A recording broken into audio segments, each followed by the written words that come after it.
I think seventh grade, all the way up through high school, I wanted to be a technical drawer, designing buildings and stuff like that. And that's what I was really into. I really like, you know, drawing your ultimate dream house with crazy bowling alleys and, just basketball courts and just these really crazy designs of houses and stuff. So I still have my technical drawing board at home, and I'll draw up stuff like from designing some set pieces or something. I'll break that out just to have an excuse to use it.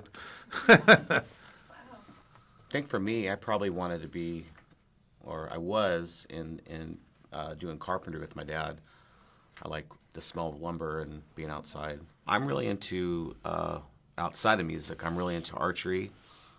Getting How did pretty. you get into that? Just movies, get influenced by Lord of the Rings or stuff like that. Just it looks cool. I really like the series Vikings. I think Vikings is really cool. Game of Thrones. Can never get enough of that. I get mad when it's not on. So sometimes I don't watch it when it comes out. I wait for it so I can watch like 5 episodes. I think Vikings is really cool, though. I can't wait for that to come out again. My background is my father's Swedish. His parents are from Stockholm, and they came here in the 1920s or something like that. Or maybe even earlier than that, I'm not sure. My mother's side is Mexican, and my grandfather's mother was Apache Indian. Wow, that's But they kind never talked about it. It was more like we're Mexican. So, but anyway, there's a little bit of that. My mom and dad came together, in the 50s. Actually, they're pretty young when they had me there. My dad was 21, and my mom was 19. So, I don't know, maybe opposites attract, My mom was cute. My dad was like James Dean or something, and he had a motorcycle and probably asked her to jump on the back, or who knows what happened. My mother and father met in, I guess, back in the 60s, 50s, and 60s. My father had tuberculosis and was on his back for like 8 years, in his 30s, going into 40s. And I think he had his first child, I think, around 45 years old. And that was my oldest brother. And so when they got out of there, they started a family late in life, so I always grew up with my father. Everybody thought he was like my grandfather when I was younger, because I've always remembered him with gray hair, and being older. Yeah, my grandmother was in the Smithsonian Institute for basket weaving, and then I was in there in a display called Up Where We Belong, where it's Native Americans in pop culture. And so I was in that display. So it was kind of neat that, couple generations of my family in the Smithsonian, which is a big deal, was really kind of cool. Later in my life, the Native American played a bigger role, especially like when I got cancer in 2001.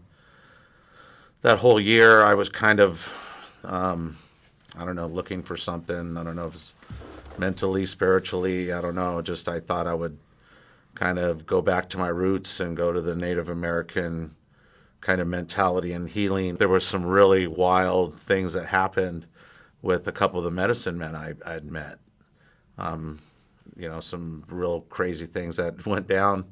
But that got me through my whole part of my life, and I think before that in Testament, I never really sung about, the Native part of it. And I think we did like Trail of Tears or something, but never really was a big part of it. But once I beat cancer, that was a big part of who I am and what got me through that. So, like when we wrote Native Blood, and that song kind of got the recognition, and the Native American Film Festival video won an award for that, and kind of neat that that song kind of popped out all these little other things. I was actually the first Native American to have a permanent display at the Hard Rock Cafe in Albuquerque, and all these little things just started happening with that Native side of my heritage. Being a parent and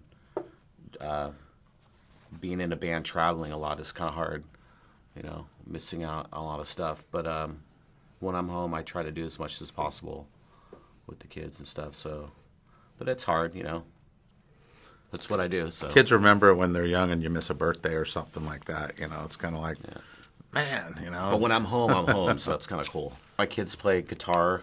My daughter has a Taylor Swift Taylor guitar she plays, and she plays the blues on it. She's, you know, that's like the first riff I taught her, kind of a blues scale. And my son's got a bass. He's got a Geddy Lee Fender bass.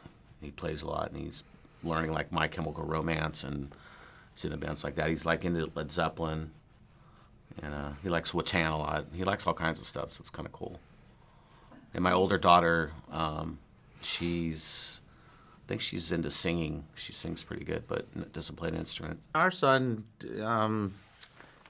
he's into metal. I think when he was in a child seat in the car when he was younger, I used to play Slayer and Metallica and everything, and I used to quiz him. I was like, "Who's this?" And he'd go, "Slayer." You know, he would know who it was. You know, because I just like, okay, he's going to be a metalhead when he gets older. Now he likes hip hop. And now he's into hip hop and rap, and he's, you know, I'm like, what'd I do?